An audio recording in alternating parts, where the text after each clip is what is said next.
السلام علیکم ورحمۃ اللہ وبرکاتہ۔ میرے محترم بھائیوں، بزرگوں، دوستوں،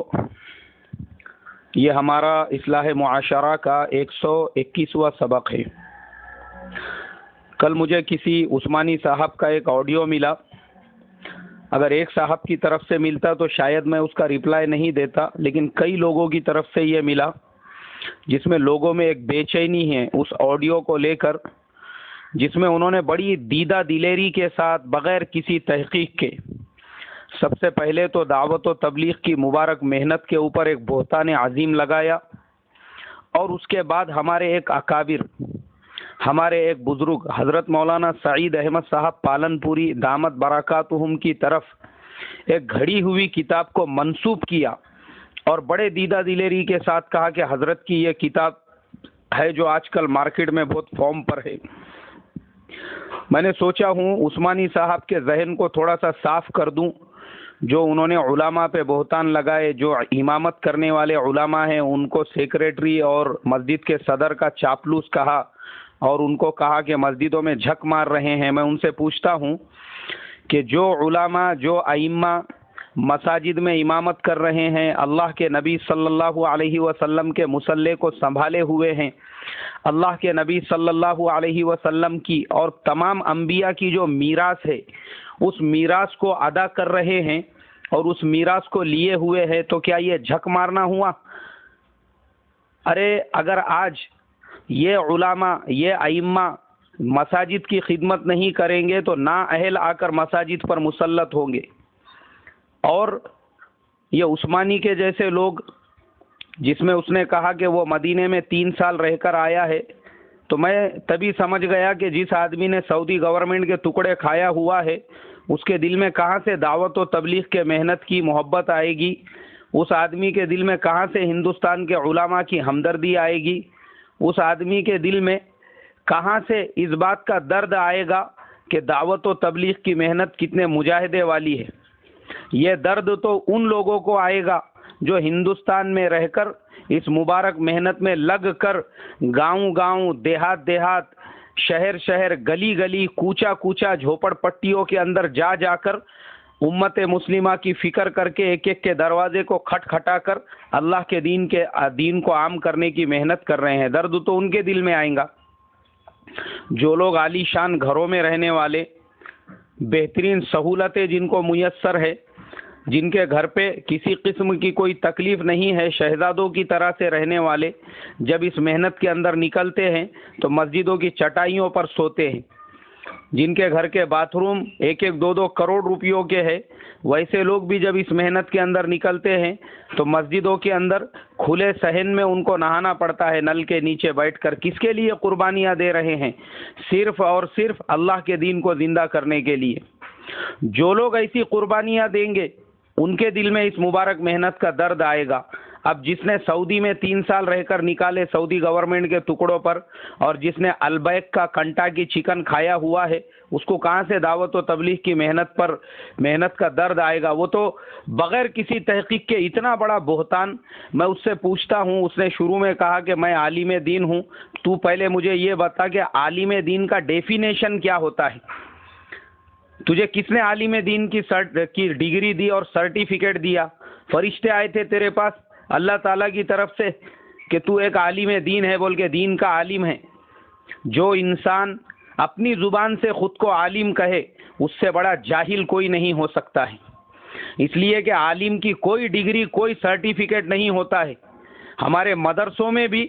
آپ کو جو سرٹیفکیٹ اور جو ڈگری دی جاتی ہے وہ آپ کو فضیلت کی اور تکمیل درس نظامی کی دی جاتی ہے، کہ آپ نے درس نظامی کی تکمیل کی، یہ اس کا سرٹیفکیٹ ہے۔ آپ عالم بن گئے مطلب آپ کو سارے چیزوں کا علم ہو گیا۔ بے وقوف کو پتہ ہونا چاہیے کہ عالم صرف اور صرف اللہ تبارک و تعالیٰ کی ذات ہے، اور ظاہری عالم جو ہے اس کا ڈیفینیشن اس کو دیکھنا ہے تو وہ احیاء العلوم میں دیکھے اور کیمیائے سعادت میں دیکھے۔ حضرت امام غزالی رحمۃ اللہ علیہ نے لکھا ہے کہ عالم صرف کتاب پڑھنے والے کو نہیں بولتے، ورنہ ہمارے سے زیادہ کتابیں یہود و نصارہ نے پڑھی ہوئی ہے، یہاں تک کہ انہوں نے قرآن کی تفسیریں تک لکھی ہوئی ہے، اور سب سے بڑی جو لغت آج ہمارے مدرسوں میں استعمال کی جاتی ہے المنجد، وہ بھی ایک یہودی کی لکھی ہوئی ہے۔ خالی کتاب پڑھنے سے آدمی عالم نہیں ہوتا۔ امام غزالی رحمۃ اللہ علیہ نے لکھا ہے کہ عالم اسے کہتے ہیں جو عارف ہو، اللہ کا جاننے والا ہو، جس نے اللہ کو جان لیا وہ عالم ہے۔ خالی کتابیں پڑھنے سے نہیں آدمی عالم بن جاتا ہے، جس کے اندر انہوں نے کہا میں یہ ہوں، میں وہ ہوں۔ اور جس نے ایسا دعویٰ کیا، یہ دعویٰ کرنا ہی اپنے جہل کی نشانی ہے۔ اسی لیے بچپن میں مدرسے میں ایک شعر اکثر ہمارے بچے اور ہمارے ساتھی پڑھا کرتے تھے، بولے علم وہ ہے جو انسان کو انسان بنا دیتا ہے، ورنہ یہ وہ ہے کہ شیطان بنا دیتا ہے۔ زیادہ بھی آدمی نے کتابیں پڑھ لیا تو شیطان بن جاتا ہے انسان۔ تو اس کے جیسے لوگ یہ کیا دعوت و تبلیغ کی محنت کو سمجھیں گے جب تک اس کے اندر پریکٹیکل نکلیں گے نہیں؟ ارے بے وقوف، یہ وہ محنت ہے، اللہ تبارک و تعالی اسی محنت کے ذریعے سے دوبارہ دنیا کے اندر ہر گھر تک اسلام کو اور ایمان کو پہنچائیں گے، اور دوبارہ وہ انقلاب پیدا ہوگا جو صحابہ کرام رضوان اللہ تعالی علیہم اجمعین نے کیا تھا۔ وہ صرف اور صرف اسی محنت کے ذریعے سے ہو سکتا ہے۔ اس محنت کو معمولی سمجھ رہا ہے وہ، یہ نبیوں والی محنت ہے، یہ صحابہ والی محنت ہے۔ ہاں میں مانتا ہوں، آئی ایکسیپٹ کہ آپ کو کسی فرد سے اختلاف ہو سکتا ہے، بالکل آپ اس کی مخالفت کیجئے، وہ فرد کی، لیکن ایک فرد کی دشمنی میں یا ایک فرد کی مخالفت میں آپ پوری جماعت، پوری جو تحریک، پوری جو محنت ہے اس پہ اتنا بڑا بہتان لگا رہے ہیں۔ آپ کو پتہ ہونا چاہیے، اللہ کے نبی صلی اللہ علیہ وسلم نے فرمایا کہ اگر کسی نے کسی پر بہتان لگایا بغیر تحقیق کے، تو بہتان جو لگانا ہے اس کا گناہ اتنا بڑا ہے جتنا اپنی سگی ماں سے 70 مرتبہ زنا کرنے کا گناہ ہے۔ اور آپ پوری دیدہ دلری سے، وہ بھی بول بول کے کہ میں یہ تحریک کے بارے میں نہیں بول رہا، میں اس کے بارے میں نہیں بول رہا، میں اس کے بارے میں نہیں بول رہا، میں تو صرف اور صرف یہ دعوت و تبلیغ کے لوگوں کو ذمہ دار ٹھہراتا ہوں۔ بول بھی رہے ہیں آپ پوری دیدہ دلیری سے۔ ارے میرے بھائی، تجھے اتنا سمجھنا چاہیے کہ یہ جو محنت ہے، اگر میں سمجھ گیا ہوں کہ تو نے یہ ساری باتیں اس لیے کی ہے کیونکہ تو کبھی پریکٹیکل اس محنت میں لگا نہیں، کبھی تو 3 دن نکلا نہیں، کبھی تو تام سیٹ لے کے ہندوستان کے دیہاتوں میں جاتا اور امت کے حال احوال کو دیکھتا نا، تو تب تجھے پتا چلتا کہ یہ امت کس گمراہی میں زندگی گزار رہی ہے۔ جس کرناٹکا کا تو رہنے والا ہے، جہاں سے تو نے بیان بھیجا ہے، میرا وقت اس علاقے کے اندر لگا ہوا ہے، وہاں کے دیہاتوں میں ہم نے دیکھے مسلمانوں کے گھروں میں یلما گوڑی کی مورتیاں لگی ہوئی ہے اور تصویریں لگی ہوئی ہیں۔ جب ہم دیہاتوں میں مسلمانوں کو ملاقات کے لیے جاتے تھے تو یہ حال ہے وہاں کا۔ جب تو اپنے علاقے کے اندر کبھی نکلا نہیں دیہاتوں میں، تو تجھے کیا دعوت و تبلیغ کا درد آئے گا؟ اور دوسری بات، علماء کے بارے میں، اماموں کے بارے میں جو اس نے کہی ہے، میں تیرے ذہن کو صاف کر دیتا ہوں کہ آج جو علماء ائمہ جو مسجدوں میں امامت کرتے ہیں نا، وہ صدر سیکریٹری کی چاپلوسی کے لیے نہیں، بلکہ صرف اور صرف اس لیے کرتے ہیں کیونکہ یہ فرض ہے۔ اگر ہم یہ کام نہیں کریں گے، اللہ پھر نااہل جو ہے مسجدوں کے اوپر آ کر قابض ہوں گے۔ تیرے جیسے لوگوں کو اللہ نے محروم کیا اس عظیم خدمت سے جو اللہ تبارک و تعالیٰ نے نبیوں سے لی تھی۔ اللہ نے تجھے محروم کیا، یہ تیری محرومی ہے جو مسجد کے ممبر سے اور تو مسجد کے مصلی سے محروم ہوا۔ اور آج جو علماء کرتے ہیں یہ صرف اس لیے کہ اللہ تبارک و تعالیٰ نے ان کو یہ ذمہ داری دی ہے، یہ امت کے درد میں کرتے ہیں، نبیوں کے درد میں کرتے ہیں، یہ سوچ کر کرتے ہیں کہ نہیں ہم انبیاء کے وارث ہیں، جو انبیاء نے کیا ہے وہی ہم کو کرنا ہے۔ اگر تیرے دماغ میں یہ غلط فہمی ہوگی کہ وہ صدر سیکریٹری کی چاپلوسی کے لیے کرتے ہیں، تو میں تجھے بتا دوں کہ کئی امام ایسے ہیں جو کروڑوں پتی، لکھوں پتی ہے، جن کے بڑے بڑے کاروبار چلتے ہیں، جو گورنمنٹ سرونٹ ہے، پرائیویٹ امپلائیز ہے، پھر بھی وہ امامتیں اس لیے کرتے ہیں کہ نہیں اپنا کام یہی ہے، یہی کام اپنے کو کرنا ہے، اس کے لیے کرتے ہیں۔ اور اگر صدر سیکریٹری کی 2-4 باتیں ہم نے سن بھی لی، مسجد کے مصلیوں کی بھی سن بھی لی، یا اپنے جو مسجد کے ساتھی ہے، اس میں کیا حرج کی بات ہے؟ جب تو اپنے آپ کو عالم کہتا ہے تو تجھے پتا ہونا چاہیے کہ نبیوں کی میراث میں جب علم آیا ہے تو علم کے ساتھ عوام کی گالیاں بھی آئی ہے، عوام کی جھڑکیاں بھی آئی ہے، عوام نے ان کے راستے میں کانٹے بچھائے ہیں، عوام نے کو پتھروں سے مارا ہے، یہ بھی نبیوں کی میراث ہے۔ ہمارے حضرت مولانا یونس صاحب رحمۃ اللہ علیہ، اللہ ان کی قبر کو نور سے بھر دے، وہ فرمایا کرتے تھے کہ یاد رکھو، جب تم کہتے ہو کہ علماء انبیاء کے وارث ہیں، تو اللہ نے میراث میں خالی علم نہیں دیا، میراث میں یہ چیزیں بھی آئی ہے، یہ بھی تم کو برداشت کرنا پڑیں گی۔ لوگ تمہاری مخالفت کریں گے، تمہیں گالیاں بھی دیں گے، تمہیں برا بھلا کہیں گے، تمہارے پیٹھ پیچھے تمہاری غیبت کریں گے، چغلی کریں گے، تمہیں ماریں گے، تمہارے اوپر کیچڑ اچھالیں گے، تمہارے راستے میں کانٹے بچھائے جائیں گے، تمہاری مخالفت کی جائیں گی، یہ سب بھی تم کو برداشت کرنا پڑے گا۔ جب تم نبیوں کے وارث ہے تو یہ چیزیں پیش آنے والی ہے اور کرنا پڑے گا، کیونکہ ہم کو امت میں کام کرنا ہے، یہ امت ہماری ہے۔ ہمارے نبی صلی اللہ علیہ وسلم نے یہود و نصارہ کو، منافقین کو برداشت کیا، یہ تو بھائی ہے ہمارے، اور خود ہم بھی اپنے صدر سیکریٹری صاحب نے کچھ بولے کرے ان کی سن کے لیتے ہیں۔ اس کی وجہ یہ ہے کہ ہم جانتے ہیں وہ بھی اگر کبھی کسی وقت میں کچھ بول رہے ہیں، وہ اپنے ذاتی فائدے کے لیے نہیں بولتے۔ ہمارے صدر صاحب بھی کبھی کبھی کوئی اعلان وغیرہ انہوں نے بولے جمعہ میں کرو، اور میں بھول گیا تو بعد میں بولتے مجھے کیا یار تم یاد نہیں رکھتے، تم کرتے نہیں، تمہاری ذمہ داری تھی، اور لوگ بولتے مجھے ارے آپ کو ایسا بولے ویسا بولے، لیکن میں یہی جواب دیتا ہوں، نہیں، وہ میرے والد صاحب کے جیسے ہیں، وہ میرے بڑے ہیں، گھر میں اپنے بڑے اپنے کو کچھ بولتے نہیں غصے میں، ہم ان کی چار باتیں جب برداشت کر سکتے، اور وہ کس کے لیے بول رہے، ان کا کچھ پرسنل مسئلہ تھا، مسجد کے اعلان کے لیے ہی بول رہے تھے، اور کرنا پڑتا ہے کیونکہ وہ بھی اللہ کے لیے کر رہے ہیں، ہم بھی اللہ کے لیے کر رہے ہیں۔ اور تجربہ ہے میرا، تو نے جو کہا کہ آج ہر مسجد میں یہ علماء کی مخالفت ہو رہی ہے، علماء کو نکالا جا رہا ہے، علماء کے پیچھے ایسا ہو رہا ہے، تو میں تجھے بتا دوں کہ یاد رکھ، دونوں چیزیں ذہن میں رکھ میری، کہ یہ دعوت و تبلیغ کی جو محنت ہے نا، اس کے ساتھ اللہ تبارک و تعالیٰ کی مدد و نصرت ہے۔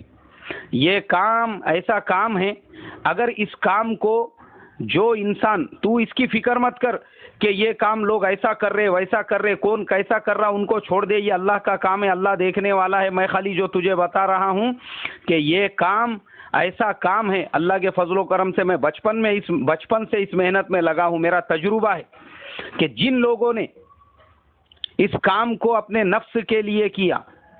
جن لوگوں نے اس کام کو اپنے مفادات کے لیے استعمال کیا،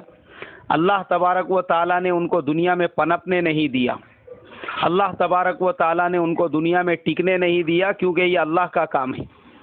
یہ ہمارے بڑوں کا کام ہے، بزرگوں نے اتنی محنت سے اس کام کے لیے قربانیاں دی ہوئی ہے۔ تجھے کچھ کرنے کی ضرورت نہیں ہے۔ جو لوگ اس کام میں اپنے طرف سے اپنے من کے اصول لائیں گے، اپنے من کے مطابق کام کریں گے، تو اس کا ٹینشن مت لے، خود خدا ان کا انتظام کرے گا۔ اور یہ بھی میں نے دیکھا ہوں کہ جن لوگوں نے اس مبارک محنت کو اصولوں کے ساتھ کیا، بڑوں کی ترتیب سے کیا، اپنی منمانی نہیں کی، اپنے نفس کی سازشیں اس میں استعمال نہیں کی۔ بڑوں نے کہا علماء کی عزت کرو، انہوں نے علماء کی عزت کی۔ بڑوں نے کہا اپنے مسجدوں میں مکتب شروع کرو، انہوں نے مکاتب شروع کیے۔ جیسا بڑوں نے کہا انہوں نے صرف اتنا ہی کیا۔ میں ایسے لوگوں کو بھی جانتا ہوں، مجھے یہ سب چیزیں بتانا نہیں چاہیے، مگر یہ مسئلہ آیا بول کے بتا رہا ہوں۔ میں ایسے لوگوں سے بھی ملا ہوں اللہ نے جن کو فرشتوں سے مسافے کرائے، ان لوگوں کے ساتھ میں کئی دن رہنے کا موقع ملا، اور میں نے ان کی زندگیوں پہ غور کیا کہ ان لوگوں کی زندگی میں یہ دعوت و تبلیغ کی محنت ہو بہو اتنی ہی ہے جتنی ہمارے بڑے فرما رہے ہیں، ان سے زیادہ اپنے دل سے کہ یہ ہمارے بڑوں کا حکم نہیں پھر بھی کر رہے ہیں، انہوں نے وہ کام نہیں کیا۔ میں نے دیکھا ہوں عصر کے بعد ان کی برابر 3 تسبیحات، مغرب کے صبح فجر کے بعد برابر ان کی 3 تسبیحات، مشورے میں اتنا ہی وقت، اور ویسے ہی امور، وہ نہیں کہ مشورہ چل رہا ہے 45 منٹ اور 1 گھنٹہ اور اس میں ایران توران کی داستان ہو رہی ہے، نہیں، مشورہ جو ہمارے بڑوں نے فرمایا اتنی دیر کا مشورہ، تعلیم اتنی ہی تعلیم جتنی ہمارے بڑوں نے فرمائی، جتنی اجازت دی ہے، گشت ویسا ہی گشت جیسا ہمارے بڑوں نے فرمائی، ہر چیز بڑوں کے ترتیب پر۔ ایسے لوگوں کے ساتھ میں رہا ہوں جو نہ عالم ہے نہ جو حافظ ہے، ایسے گمنام دیہاتوں کے رہنے والے ہیں، مگر انہوں نے ان اعمال کا اہتمام کیا جو بڑے فرما رہے تھے۔ اللہ تبارک و تعالیٰ نے بتا دیا کہ یہ محنت اتنی اونچی محنت ہے، جس کو اس کے نہج پر جو کرے گا اللہ اس کو دنیا میں جنت کے باغات بتائیں گا، فرشتوں سے اس کے مسافے کرائیں گا۔ اور جو نفس کے لیے کریں گا ہم کو کچھ کرنے کی ضرورت نہیں ہے. ہم نے ہماری آنکھوں سے دیکھا جن لوگوں نے نفس کے لیے کیا، علماء کی ناقدری کی، علماء کو کچھ کرنے کی ضرورت نہیں. ہمارے حضرت مولانا یونس صاحب رحمۃ اللہ علیہ کو جن جن لوگوں نے ستایا تھا، اور ایسے تمام لوگوں کو میں جانتا ہوں جنہوں نے اماموں کی، علماء کی ناقدری کی، ان کی غیبتیں کی، ان کی چغلیاں کی، ان کے لیے سازشیں کی. ان میں سے کئی آج پاگل ہو چکے ہیں، ان میں سے کئی آج ایڑے دیوانے کی طرح سے اپنے گھروں کے سامنے بیٹھے ہوئے رہتے، سیڑھی کے اوپر ان کے خود کے بچے، ناتی پوتی، نواسے تو دو چھوڑ کے گلی کے کتے بھی ان کو پوچھنے کے لیے تیار نہیں ہیں. ہم کو کچھ کرنے کی ضرورت نہیں ہے بھائی، اللہ بیٹھا ہے آسمان کے اوپر. جو علماء کی ناقدری کریں گا ہم کو ہمارا کام کرتے رہنا ہے. میں اتنے کانفیڈنس سے جو بول رہا ہوں نا، تو میں یہ نہیں اس لیے نہیں بول رہا ہوں کہ لوگوں نے مجھے بھی سر آنکھوں پہ اٹھایا ہوا ہے. 10 مسجدیں چھوڑ چکا ہوں میں، یہ میری 11ویں مسجد ہے جہاں پہ میں امامت کرتا ہوں. لیکن اس کا مطلب یہ نہیں ہے کہ میں نے امامت چھوڑ دیا یا دعوت و تبلیغ کی محنت چھوڑ دیا. ہم برابر وہ دونوں بھی کام کرتے ہیں. ہم کو معلوم ہے آج کے زمانے میں یہ کام مستحب، واجب یا نفل کے درجے میں نہیں ہے، فرض کے درجے میں ہر مسلمان پر فرض ہے. اس لیے کہ ہم دیکھ رہے ہیں بے دینی کی جو محنت ہے وہ ریل گاڑی کے رفتار سے چل رہی ہے، اور ہماری جو دینی محنتیں ہیں وہ بیل گاڑی کی رفتار سے بھی نہیں چل رہی ہے. اس لیے میرے محترم بزرگوں، تمام لوگوں سے بھی اور وہ عثمانی سے بھی میں کہوں گا کہ یہ آج کے زمانے میں تو پہلے یہ کام میں نکل تو انشاءاللہ تیرے کو پتہ چلے گا کہ یہ محنت کیا ہے بول کے. اور تمام لوگوں سے اور علماء بھی جو سن رہے ہیں ان سے یہی کہوں گا، آپ یہ مت دیکھو آپ کی کون مخالفت کرتا، کون غیبت چغلی. خدا کی قسم جو کرنے والا ہے آپ اپنی آنکھوں سے دیکھیں گے، یا تو وہ کینسر سے مرے گا، یا تو اس کے پیچھے تباہیاں بربادیاں آئے گی، یا تو وہ ذہنی ٹینشن میں پاگل کتوں کی طرح سے کبھی یہ دکان پہ، کبھی وہ دکان پہ، کبھی یہ گاڑے پہ، کبھی وہ گاڑے پہ، لال لال آنکھیں لے کر خالی تمہاری غیبت کرتے پھرتا رہے گا. بس وہی کام میں اللہ اس کو لگا دیں گا. تم ایک سوئی کے ساتھ اپنی امامت، اپنا مکتب، اپنا مدرسہ سنبھالو.